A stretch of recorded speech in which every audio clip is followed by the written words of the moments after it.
Sir నమస్తే. నమస్తే అండి. సార్ అదే. ఆ, అది మీరు పెట్టింది చూసాను సార్ నేను ఇప్పుడు. ఓకే. ఆ, ఇప్పుడు దీనికి ఏమన్నా రెమెడీ ఏదైనా చేయమంటారా? అదే మీకు ఇందులో రాశాను కదా, ప్రస్తుతం మీకున్న పరిస్థితి రీత్యా. ఉమ్, ఒక్క నిమిషం లైన్ లో ఉండండి. మీరు ఇచ్చిన టైము 4 నుంచి 5 గంటల మధ్యలో అని చెప్పారు. అవును సార్, అవును. ఓకే, అది అయిపోయింది. మీరు పుట్టినప్పుడే శని మహర్దశ కాలం అయిపోయింది. సో అవునవును, అంటే నాకు ఆల్మోస్ట్ మీరు అన్నది వాస్తవమే సార్. ఎందుకంటే ఉమ్, నాకు ఊహ తెలిసిన తర్వాత ఎవ్రీ సాటర్డే రోజు కంపల్సరీ నాకు ఏదో ఒక దెబ్బ తాకుతూనే ఉండేది. ఓకే. ఓకే. నాకు ఇది ఆల్మోస్ట్ 2000 పీరియడ్ వరకు కూడా ఆ, ఎవ్రీ సాటర్డే కంపల్సరీ నాకు ఒక యాక్సిడెంట్, మేజర్ యాక్సిడెంట్ అయింది ఓకే. ఆ టైంలోనే. ఓకే. సాటర్డేనే, అది కూడా బాగా ఉమ్, గుర్తుంది లైఫ్ లో. ఉమ్, ఉమ్, అట్లా సాటర్డే వచ్చిందంటే రక్తం చూడాల్సిందే, అట్లా ఉండే నా పరిస్థితి అప్పుడు. అదేలేండి. కానీ ఆఫ్టర్ దట్ పోయింది. అయితే ఏంటంటే చిన్న వయసులోనే ఈ చెడు గ్రహాలు కాలం అనేవి వెళ్ళిపోతే బెటర్ మనకి. ఉమ్, ఎందుకంటే చిన్న వయసులో తల్లిదండ్రుల సంరక్షణలో ఉంటాము, ఏదన్నా మంచి చెడు అయితే చూసుకుంటారు. అదే అదే. తర్వాత యవ్వనము అండ్ మిడిల్ ఏజ్ వరకు కూడా చెడు గ్రహాలు ఉండి వెళ్ళిపోతే మంచిదే. ఇక లాస్ట్ కి ఉమ్, మంచి గ్రహాలు ఉన్నాయనుకోండి, ఒక 40+ తర్వాత మనం ఉమ్, కొంచెం సేఫ్ గా ఉంటాం అన్నట్టు. Correct sir, correct. ఎందుకంటే అప్పటి వరకు మనకు ఓపిక ఉంటుంది పోరాడడానికి, ఏ కష్టం వచ్చినా కానీ. కరెక్ట్ సార్ మీరు సరే, అన్నది. ఓకే, అదేండి. అయితే తదుపరి బుధ మహాదశ మీకు మంచిదే అంట. నేను ఆ టైం కూడా రాశాను మీకు. అవును అవును, రాశారు రాశారు. ప్రతి దశ ఏ ఏ సంవత్సరంలో వస్తుంది ఏంటి అనేది. సో ఉమ్, మంచి దశ అది కూడా. మధ్య మధ్యలో ఏంటంటే ఆ దశకి ఇప్పుడు ఉమ్, మీకు బుధ మహాదశ కాలం మంచిదని రాశాను. ఉమ్, అయితే ఏమవుతుందంటే ఆ దశలో అంటే బుధుడు ఒక్కడే గ్రహం కాదు కదా, 9 గ్రహాలు ఉంటాయి. అవును. ఆ మిగతా 8 గ్రహాలు ఈ బుధ మహాదశలో అవి కూడా వచ్చి వెళ్తుంటాయి. అందులో కొన్ని ఇప్పుడు శనీశ్వరుడు గాని ఉమ్, ఆల్రెడీ మీకు శని మహాదశ అయిపోయింది కాబట్టి బుధ మహాదశలో శని వచ్చినా ఇంకేం చేయలేరు అన్నట్టు అతను. ఓకే. అంటే అతను బలం కోల్పోయాడు. మహా అయితే ఒక 100కు ఒక 10% ఉంటుంది అంతే. అచ్చా అచ్చా, ఆ ఓకే. మహాదశ అవ్వలేదు అనుకోండి, ఎక్కువగా ఉమ్, ఎఫెక్ట్ ఉంటుంది. అదే అదే, అర్థమైంది. అర్థమైందా? సో అతను మీకు ఆ చిన్నప్పుడు మహర్దశ అయిపోయింది, దానికి రిజల్ట్ కూడా మీరు చూశారు కాబట్టి. అండ్ ఉమ్, ఇప్పుడు నెక్స్ట్ బుధ మహాదశలో ఆయన అంటే ఇప్పుడు మీకు బుధ మహాదశ కూడా అయిపోయింది. ఇప్పుడు ఆ టాపిక్ అవసరం లేదు. ఉమ్, సో ఇప్పుడు మీకు ఏంటంటే 2027 వరకు ఉమ్, సూర్య మహాదశ, బుధ మహాదశ కాలం కూడా మంచిది. సమగ్ర వ్యాపారం చంద్ర అయిపోయింది. ఓకే. ఆధ్యాత్మికత ఇప్పుడు మీకు కేతు మహాదశ నడుస్తుంది. ఉమ్, ఇది మీకు కొంచెం మధ్యమంగా ఉంటుంది అన్నమాట. ఓకే. ఇది కూడా మీకు ఇప్పుడు 2026 ఆల్రెడీ ఇంకో గట్టిగా సంవత్సరం ఉంది. ఉమ్, సో దీనికి ఏం చేస్తారంటే ఏదైనా చిన్నపిల్లలు ఉంటారు కదా, ఉమ్, ఉమ్, ఆ చిన్నపిల్లలు అనాథ శరణాలయం ఏదన్నా ఉన్నా లేదంటే శివాలయంలో గాని ఉమ్, ఏమంటారు ఖర్జూరం పంచిపెట్టండి. ఒక 2 కేజీలు ఎంతో ఖర్జూరం, ఒక 5 కేజీలు ఎంతో ఉమ్, ప్రసాదంగా పంచిపెట్టండి. ఓకే. దానికి రెమెడీ అంతే. వీలైతే శివాలయం సందర్శన చేసుకొని ఇక్కడ ఉమ్, మీకు రాహుగ్రహం కూడా భవిష్యత్తులో బాగోదన్నమాట. రాహు కూడా అచ్చా అచ్చా. ఆ నేను ఎట్లాగో రేపు ఫ్రైడే నైట్ ఇక్కడ వెళ్దాం అనుకుంటున్నా, వారణాసి వెళ్తున్నా. ఓకే. ఓకే. సాటర్డే సండే అక్కడే ఉంటా. వారణాసి దర్శనం వెళ్తారు. ఆ, ఓకే. దర్శనం చేసుకొని వద్దామని. సార్ చాలా మంచిది. సో ఒక పుణ్యం మీరు ఒకవేళ వారణాసి వెళ్తే గనక ఉమ్, మీకు ఎన్ని రోజులు ఉంటారండి అక్కడ? 2 days ఉంటాను సార్. అవునా? అంటే త్రివేణి సంఘం వెళ్ళగలుగుతారా ఆ సమయంలో? ఎంత దూరం అది? అది యాక్చువల్ గా వారణాసి ట్రిప్ వేసిన వాళ్ళు ఎవరైనా సరే కాశీ త్రివేణి సంగమము అండ్ అంటే అక్కడి నుంచి 125 కిలోమీటర్స్ ఉంటుంది. ఎంతమంది వెళ్తున్నారండి? ఇద్దరం వెళ్తున్నాం, నేను ఒక ఫ్రెండ్. ఓకే. ఓకే. అయితే రిటర్న్ టికెట్ అయిపోయిందా? కాలే కాలే సార్. అయితే ఓకే, నో ప్రాబ్లం. ఏం చేస్తారంటే వారణాసి నుంచి అయోధ్య 150 కిలోమీటర్లు ఉంటుంది. ఉమ్, అంటే ఇవన్నీ మీరు చూడాలంటే 4-5 డేస్ టైం స్పెండ్ చేయాలి మీరు. అచ్చా అచ్చా. ఇక వన్ డేలో ఇవన్నీ. మనకున్నదే 2 days టైం ఉంది యాక్చువల్ గా. ఆహాహా. ఉమ్, సరే, అయితే వీలైతే అవకాశం ఉంటే అక్కడి నుంచి 150 కిలోమీటర్ దూరంలో అయోధ్య, అక్కడి నుంచి ఉమ్, 120 కిలోమీటర్ దూరంలో మళ్ళీ మనకి నైమిసారణ్యం అనేది వస్తుంది అనమాట. ఓకే. దీని తర్వాత మళ్ళీ వెనక్కి వచ్చేసి వారణాసి నుంచి ఆ దేవుడు త్రివేణి సంగమం అంటాం, అంటే ప్రయాగరాజ్ పుణ్యక్షేత్రం. ఓకే. ఓకే. ఆ ప్రయాగరాజ్ పుణ్యక్షేత్రం కనుక ఒకవేళ మీరు వెళ్తే అక్కడ శక్తిపీఠం ఉంటుంది. అండ్ ఒక 5 కిలోమీటర్ దూరంలోని ఉమ్, నాగవాసుకి దేవాలయం అని ఉంటుంది. ఓకే. ఓకే. అందుకు మీకు చెప్తున్నా, మీకు రాహు గ్రహం బాగాలేదు, కేతువు కూడా మీకు వ్యతిరేకంగా ఉన్నారు. ఇప్పుడు ప్రస్తుతం కూడా రాహు కేతువులే బాగాలేరు మీకు. ఉమ్, ఇది ప్రస్తుత గోచారం అంటారు దీన్ని. అదే అదే. సో అక్కడికి కూడా వెళ్ళగలిగి నాగవాసుకి టెంపుల్ కి వెళ్ళి అక్కడ పూజ చేస్తూ ఉంటారు. ఓకే ఆ, ఓకే. వీలైతే మీరు కాళహస్తి వెళ్ళలేకుండా అంత దూరం వెళ్తున్నారు కాబట్టి అవకాశం ఉంటే అక్కడ చేయించుకోండి. సరే సార్, ఓకే సార్ మరి. మీకు మీకు డౌట్ ఉంటే నేను మీకు మెసేజ్ పెట్టేస్తాను.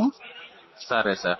అది మనకి అక్కడి నుంచి ఒక కార్ ఏదైనా మాట్లాడుకుంటే ఒక నలుగురు షేర్ అట్లా కలిసిపోయారు అనుకోండి, సింపుల్ గా ఉంటుంది అన్నట్టు. షూర్ సార్ మరి. ఓకేనా? యా. మీరు నాకు ముందు చెప్పంటే మీకు ప్లాన్ అంతా చెప్పేవాడిని. మినిమం ఒక 5 days ఉంటేనే ఇవన్నీ అవుతాయి మనకి. అదే అదే. సరే కాకపోతే ఇక మనకు షెడ్యూల్ ఆఫీస్ ది ఇదంతా ఉంటది కదా సార్, అంతా అవునవును. మళ్ళా టైం స్పెండ్ చేయలేకపోతుంది. సరే, అవకాశం ఉంటే చూడండి ప్రయాగరాజ్ వెళ్ళడానికి. అయోధ్య నైమిసారని తర్వాత పెట్టుకోవచ్చు. ఎందుకంటే మీకు వారణాసిలోనే ఒక రోజంతా అయిపోతుంది మొత్తం. అవును అవును. సో తర్వాత వారాహి టెంపుల్ దర్శనం చేసుకోండి. ఎర్లీ మార్నింగ్ 5 కంటే అక్కడ లైన్ లో ఉండాలి మనం వారాహి టెంపుల్ దగ్గర. ఓకే. మనకి 7 కి ఇప్పుడు ఓపెన్ చేస్తారు టెంపుల్. అంటే 5 to 8:30 వరకు దర్శనం ఉంటుంది, తర్వాత క్లోజ్ చేస్తారు 9 బిలో. ఓకే సో మీరు ఆ టైం ఒకసారి చూసుకోండి జ్ఞాపకంగా. ఓకే. తర్వాత ప్రయాగరాజ్ పుణ్యక్షేత్రం ఉన్నప్పుడు మాత్రం అంత దూరం వెళ్తున్నారు కాబట్టి అక్కడ త్రివేణి సంగమంలో స్నానం మీద ఆచరించిన తర్వాత నాగవాసుకి టెంపుల్ అంటే అక్కడ యాక్చువల్ తెలియదు ఎవరికి. సో అది నేను వెతికి నేను వెళ్ళాను అన్నట్టు అక్కడికి. ఓకే అదొక పెద్ద చరిత్ర, చాలా ఫేమస్ టెంపుల్, బాగుంటుంది. అక్కడ మీరు రావుకేతుల పూజ చేసుకుంటారు. Okay sir. ఓకేనా? నెక్స్ట్ ఇప్పుడు మీకు ఈ కేతు మహర్దశ అయిపోయిన తర్వాత ఇది 2027తో అయిపోతుంది మనకి సార్. దీని తర్వాత ఏమవుతుంది మనకంటే 2027 నుంచి శుక్ర మహాదశ వస్తుంది. ఓకే ఇది 47 వరకు ఉంటుంది. అంటే ఈ శుక్ర మహాదశ కూడా మీకు మంచిదే. ఓకే ఓకేనా? సో ఇది చిన్న చిన్న ఆటంకాలు వస్తాయి. మీకు ఇందా చెప్పాను కదా, ఆ గ్రహం నడుస్తున్నప్పుడు మధ్య ఇప్పుడు మీరున్నారనుకోండి, సో మీ చుట్టూ ఒక 8 మంది ఉన్నారనుకోండి, అందులో 4 మీకు మంచి వాళ్ళు ఉంటారు, 4 చెడ్డోళ్ళు ఉంటారు. అట్లనే గ్రహాలు కూడా అన్నమాట. అదే అర్థమైంది. ఓకేనా? సో టెన్షన్ పడాల్సిన అవసరం లేదు. 2047 మధ్యలో వచ్చేది బాగుంది. దీని తర్వాత నెక్స్ట్ అప్పుడు సూర్య మహాదశలో కొంచెం జాగ్రత్తగా ఉండాలి. Okay sir. 2047 నుంచి 2053 వరకు అంటే మన అదృష్టం బాగుంటే మనము జీవించుంటే గనక అవన్నీ మీ పరిహారాలు అప్పుడు ఆ సమయానికి చేసుకోవాలన్నట్టు. మిగతావి మన చేతుల్లో ఉండవు కదా. అవునవును, కరెక్ట్ సార్. ఓకే, వేరే విధంగా అనుకోకండి. లేదు లేదు సార్, కరెక్ట్. అయితే ఇంకొకటి సార్, ఇప్పుడు మనకు ఈయన ఫోన్ చేస్తే లిఫ్ట్ చేయట్లేదు, దీని గురించి రేపు మన దీని గురించి చెప్పారు కదా, యంత్రం గురించి. ఓకే ఓకే, లిఫ్ట్ చేయట్లేదు. సరే, నేను ట్రై చేస్తానండి. ఒకసారి నాకు మీ పోస్టల్ అడ్రస్ అంతా నాకు పెట్టండి, నేను ట్రై చేస్తా. ఆయన కాకపోతే పాలకొల్లులో ఒక అతను ఉంటారు, ఒక్కసారి ట్రై చేయండి సార్. చేస్తే నేను అది అమౌంట్ చెప్తే నేను మీకు చేసేస్తా. నేను కనుక్కొని చెప్తాను మీకు ఎంత అమౌంట్ అయ్యాను. సరే సార్. తర్వాత రేపు మీరు నాకు ఉదయం ల్యాండ్ ఫోటో తీసి పంపించండి, రేపు సప్తమి ఉంది. పంపిస్తా సార్. ఓకేనా? చూస్తే కూడా వర్క్ స్టార్ట్ చేస్తాడు, స్టార్ట్ చేయమని చెప్పిన. ఇంకోటి నేను చెప్తా, ఇప్పుడు మీరు ప్రహరీ కూడా తీసేస్తారు కదా. అవును, తీసేస్తే ఇప్పుడు మీకు 40 అడుగులు మొత్తం వెడల్పు అవుతుంది. అవును సార్. ఈ 40 అడుగుల్ని మనం డివైడెడ్ బై 9 కొడితే 4.5 అడుగులు వస్తుంది ఒక్కొక్క గడి. సో అంటే 5 గడుల తర్వాత అంటే 5, 4, 20, 23 అడుగుల తర్వాత గేట్ పెట్టుకునేటట్టు చూసుకోండి. Okay okay. అంటే ఈ పెద్ద గేట్ కావాలంటే అక్కడ జరిపేయండి, ఈ మీ ద్వారం ఎదురు చిన్న గేట్ పెట్టుకోండి. లేదు, నాకు లాస్ట్ కి చిన్న గేట్ పెడతామని అన్నారు కదా మీరు, కార్నర్ కి. అక్కడ పెట్టినా పర్వాలేదు. నేను ఇప్పుడు మీకు కొలత ఇస్తాను, మీ మెట్లు ఉన్నాయి కదా ప్రస్తుతం ఉన్న ఇంటి మెట్లకి. ఇప్పుడు ఏంటంటే ఇక్కడ నుంచి అక్కడ చూస్తే 40 అడుగులు పొడవుతుంది స్థలం మొత్తం. ఇప్పుడు అవును అవును, దాన్ని మనం 9 భాగాలు చేసి 5 భాగాల తర్వాత 6వ భాగంలో గేట్ వచ్చేటట్టు చూసుకోండి. ఓకే ఓకే, అక్కడ గేట్ పెట్టేస్తా, చిన్న గేట్. అక్కడ చిన్న గేట్ పెట్టండి, స్తంభం యువతలే వస్తుందిలేండి. అవునవును. అది నేను రేపు మీకు మెజర్ చేసి చెప్తా. మీరు నాకు మెజర్ చేసి చెప్పండి. ఓకేనా? ఆ చివరి నుంచి చివరి వరకు కొలిసేసేయండి, కొలిసి మీకు మెజర్ చేసి చెప్తారు. అప్పుడు అక్కడ గేట్ ఇవ్వడం వల్ల ఏమవుతుందంటే మనం వాయువులో నడిచినట్టు ఉంటుంది. ఇప్పుడు ఏంటంటే స్థలం మొత్తం 40 అడుగులు ఉంది కదా ఇప్పుడు. సో 40 అడుగులు అయితే ఇప్పుడు అది పడమర నైరుతి అవుతుంది అన్నట్టు. ఇప్పుడు మీరు ఎంట్రీ ఇచ్చే మెయిన్ గేట్ మీకు. సో అక్కడ గేట్ పెట్టుకుంటే అప్పుడు మీకు వాస్తుపరమైన సమస్యలు ఏమి రావు. సరే సార్. సాధ్యమైనంత ఊర్లో ఇల్లు తర్వాత కడదురు కానీ ఇక్కడ మీకు భవిష్యత్తు ఉంది అండ్ బిజినెస్ పరంగా మీరు ఇక్కడే ఉండాలి కాబట్టి ఒక 15 లక్షలు ఎంతో దగ్గర పెట్టుకొని ఏదో ఏర్పాటు చేసుకొని ఫైనాన్షియల్ స్ట్రగుల్ లేకుండా కొంచెం ఒక స్లాబ్ 12 అడుగులు ఎక్స్టెన్షన్ చేసుకుని చూసుకోండి. సరే సార్. చేసుకుంటే మీకు అంటే డబుల్ బెడ్రూమ్ వస్తుంది, చక్కగా మంచి హాల్, డైనింగ్ హాల్, పిల్లలు కూడా పెద్ద అవుతుంటే కనుక వాళ్ళకి ఒక ప్రైవసీగా ఉంటుంది, ఏకాంతంగా చదువుకోవడానికి అనిపిస్తుంది. సరే సార్. సరేనా, ఆ విధమైన ఆలోచన కూడా చేసుకోండి.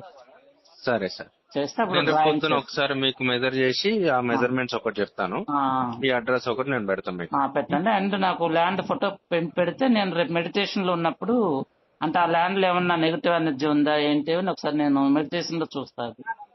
సరే సార్, పొద్దున్నే లేవగానే పెట్టేస్తాను మీకు అది. ఓకే ఓకే, సరేనా. రైట్. ఇప్పుడైతే మీకు ఓన్లీ ప్రస్తుత గోచారంలోని అన్ని గ్రహాలు బాగున్నాయి, ఒక రాహు కేతువులు, బుధుడే బాగలేదు. బుధుడు అంటే జస్ట్ ఒక మంత్ లో ఆయన దాటిపోతాడు, ఆయనతో పెద్ద ప్రాబ్లం ఉండదు. అంటే ఎప్పుడైనా ప్రస్తుత గోచారం అంటారు దీన్ని. ఈ గోచారంలో చూడవలసింది ఏంటంటే శనీశ్వరుడు ఎక్కడున్నాడో చూసుకోవాలి, అండ్ గురువు ఎక్కడున్నాడో చూసుకోవాలి, ఛాయాగ్రహాలు ఏంటంటే రాహుకేతువులు ఎక్కడున్నారో చూసుకోవాలి. తర్వాత కుజుడు 45 రోజులు ఉంటాడు కాబట్టి అతన్ని కొంచెం క్యాలిక్యులేషన్ చేసుకోవాలి. సూర్య భగవానుడు 4 రోజులు ఉంటాడు, అతన్ని క్యాలిక్యులేషన్ చేసుకోవాలి. ఓకేనా. పుట్టినప్పుడు గ్రహాలు ఇప్పుడు ఉండవు అన్నట్టు, మారుతా ఉంటుంటాయి, మన స్థితి మారుతూ ఉంటుంది. అదే సార్. ఓకేనా. ఇదంతా మీకు బాగా అర్థమైంది కానీ అంతా అర్థమైంది సార్, అర్థమైంది. ఇంకా యాక్చువల్ గా నేను పేపర్ మీద రాసి పంపించాలి, ఇంకా నేను ప్రింటింగ్ ఆర్డర్ ఇచ్చాను, వాళ్ళు ఇవ్వలేదు. అది పర్మనెంట్ గా మీ దగ్గర పెట్టుకోవచ్చు, నేను మీకు పోస్టల్ లో పంపించేస్తాను తర్వాత. Sure sir, sure sir. మీరు ఒకసారి హైదరాబాద్ కి వస్తే అయితే ఫోన్ చేయండి సార్, సరే మనం వీలైతే కలుద్దాము. నేను రేపు పొద్దున ఒకసారి మళ్ళీ మార్నింగ్ మీకు అది పెట్టేసి మీకు మళ్ళీ కాల్ చేస్తాను నేను, ఒకవేళ వీలైతే మీరు మాట్లాడతారు. లేదు, నాకు ల్యాండ్ ఫోటో పంపించి నేను మెడిటేషన్ చేసి అంత అయినప్పుడు 4 hours టైం పడుతుంది. అదంతా చెక్ చేసినాక అప్పుడు నేనే మీకు కాల్ చేస్తాను. సరే సార్, ఓకే సార్. ఓకేనా. Right sir, thank you. నమస్తే. నమస్తే సార్, థ్యాంక్ యూ.